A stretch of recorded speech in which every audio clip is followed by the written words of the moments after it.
to make. So yeah, obviously I've got a meeting with Frank Warren this week. So we just go back to the drawing board and see who's available. Jay now? Yeah.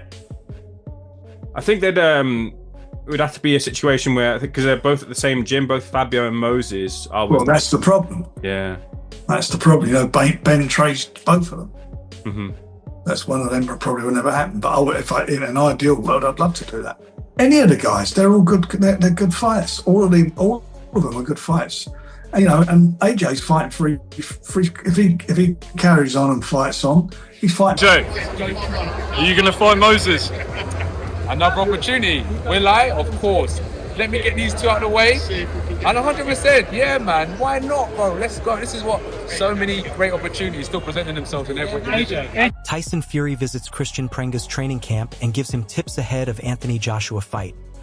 This moment sets the whole tone of the rivalry, with Fury stepping into Prenga's camp like a mentor, but also like a man sending a message to AJ. It feels like mind games already starting before the real war even begins, building serious tension around what's coming next.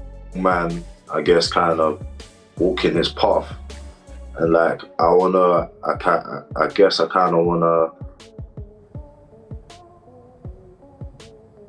be able to show people or show the younger generation that you shouldn't use an age as an excuse to not do something.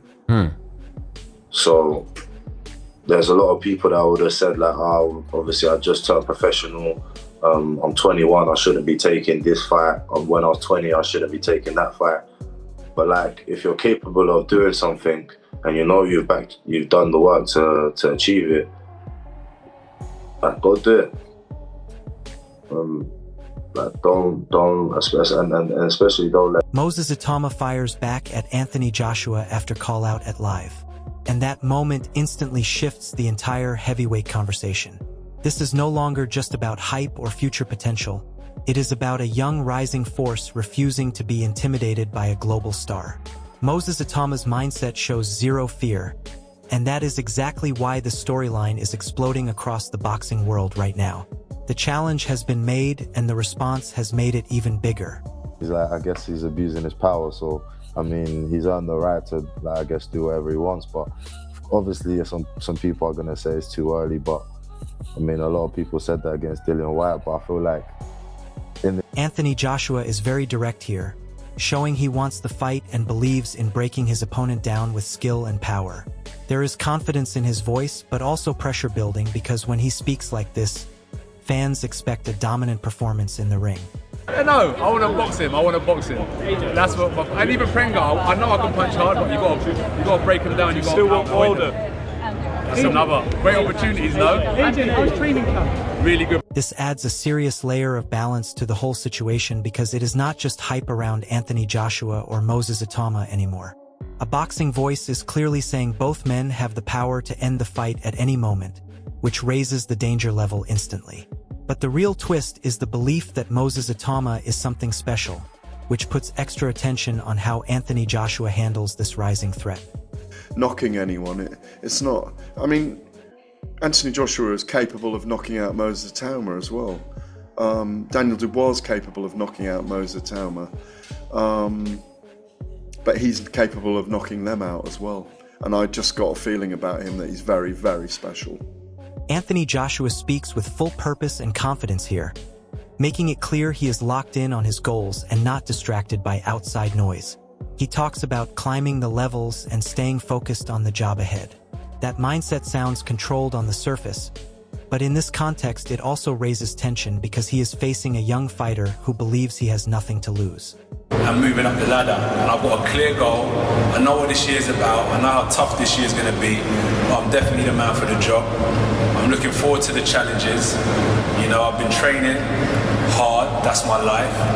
I'm just going to go and tune in my focus tomorrow when I go back. This is where the disrespect angle starts creeping into the story, with a boxing voice openly suggesting the old guard is on borrowed time. The idea of a young fighter walking through experienced names adds fuel to the hype, but it also adds pressure. Because once you talk like that, every performance gets judged at a much higher level. old men, you know, they're all sitting there waiting to get beat now by this young, exciting 20-year-old man who would probably ruin the lot of them. This is classic fight business talk, where the attention shifts from skill to numbers, demand, and massive pay-per-view appeal. A boxing promoter is clearly hinting that this clash would sell out instantly and dominate worldwide attention. But underneath that excitement is real tension, because fights that generate this much demand usually come with massive pressure and no room for error once the bell rings. You sell it out 5 or 6 times over, right this minute. And the pay-per-view, the viewing figures would go through the roof, right this minute. Be disappointed if that fight never happens. Of course I would. I mean, I really think, you know, that's a fight that should happen, and it may get ordered. I mean, if the BA order it, if they order it, and they may order it, if they do that, then, you know, the fight symbol vacates the belt. Peter Fury makes it clear that this is not a simple experience versus youth situation, because Moses Itauma brings real physical tools that can trouble anyone. He highlights the speed, power, and ferocity of the young heavyweight as a genuine danger factor. But at the same time, there is respect for Anthony Joshua's size and strength, which sets up a real collision of attributes that could decide everything in a single exchange. You know, look, it's a good fight to make. Dillian White's got the experience. He's also, he can punch, he's strong, he's a big unit. But can he negate the speed, the power and the ferocity of this young heavyweight coming? And he gives angles, he's a good boxer as well. So that's the thing. You've got experience against somebody who's up and coming that hasn't been tested yet because he's so sharp, so deadly with his punches. Tony Bellew focuses on what truly separates Moses Itauma from many young fighters, and that is his composure under pressure. He praises his maturity, accuracy, and calmness inside the ring, pointing out that he does not panic or rush his work. That level of control at such an early stage is rare, and it raises the stakes because fighters like Anthony Joshua cannot afford to give someone this composed any early confidence in the fight. The most impressive thing about him is how calm he is. He's got a great array of punches, he's very sharp, he's very accurate, he's exceptionally good, but it's what you can't teach someone like that, and especially at that age, is to remain so calm.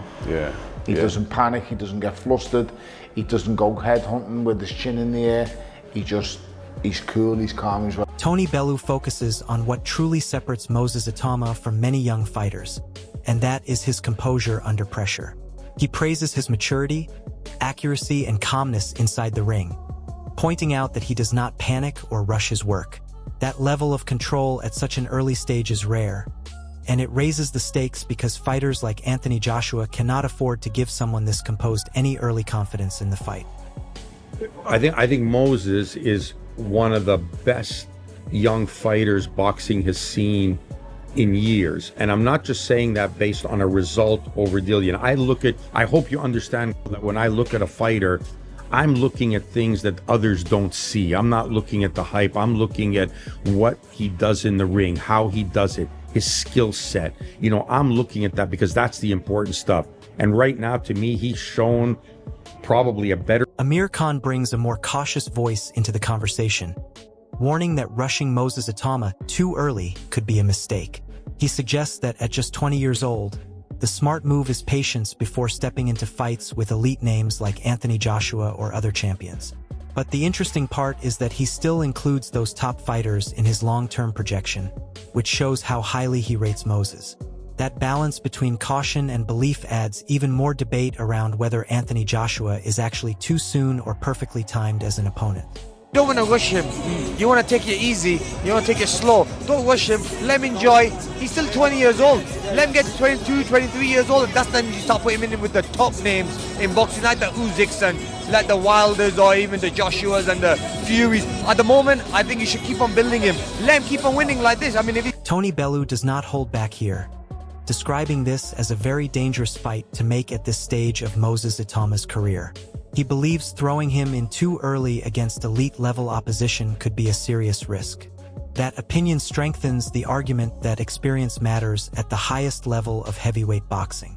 But it also creates controversy, because when experts start calling a fight too dangerous, it usually makes fans even more curious to see if the young fighter can actually prove them wrong against someone like Anthony Joshua. I think that's a dreadful fight for Moses Itauma. I just think to throw this kid into the wolves at this stage so early in his career, I just don't get what for. He's a young man, let him develop the same as every other fighter, let him learn his trade. Anthony Joshua shifts the entire narrative here by showing real respect for Moses Itauma after studying him closely in the ring. He openly calls him a phenomenal fighter with a strong team, which immediately validates all the hype surrounding the young heavyweight. But the most important part is his belief that Moses may have the edge.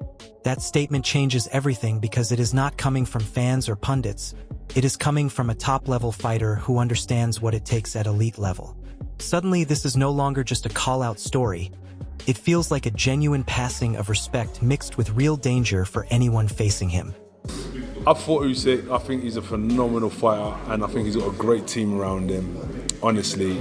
And you're only as good as your team, but I think he's got a really good team around him. After being in the ring with him and studying him, still studying him now, I think that he's the one to edge it, probably. Eddie Hearn takes a much harsher view on the situation, suggesting that Moses Itauma may already be too much for certain levels of opposition. His words paint a picture of a fighter who is ahead of schedule, someone who looks ready for bigger names and more serious tests. At the same time, he reinforces the idea that Moses is the future of the heavyweight division, which adds even more pressure on his next steps. The message is clear, the hype is no longer just outside noise, it is being confirmed by major voices in boxing, and that raises expectations around every fight he takes.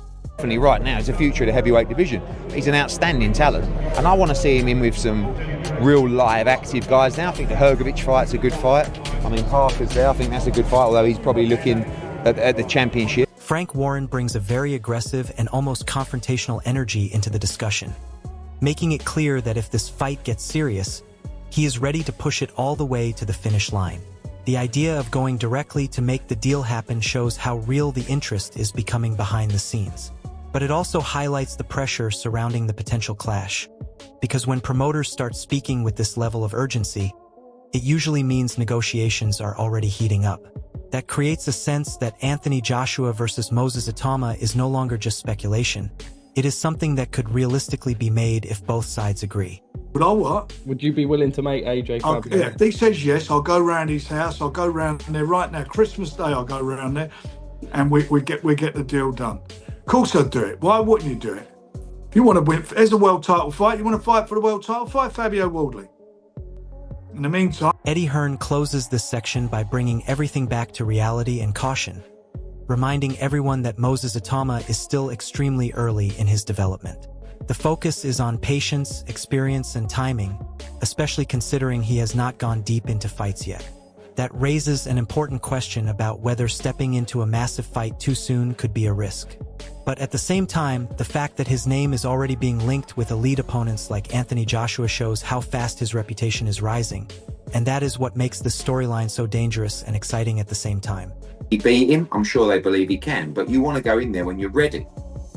And like you said, he's never been past 4. At this point, the entire heavyweight conversation has turned into something much bigger than just a call-out. Anthony Joshua brings experience, power, and proven world-level pressure, while Moses Itauma carries youth, confidence, and a growing belief that he is ready for anyone in the division. What is truly at stake here is not just a win or loss, but reputation, momentum, and the future direction of the heavyweight landscape.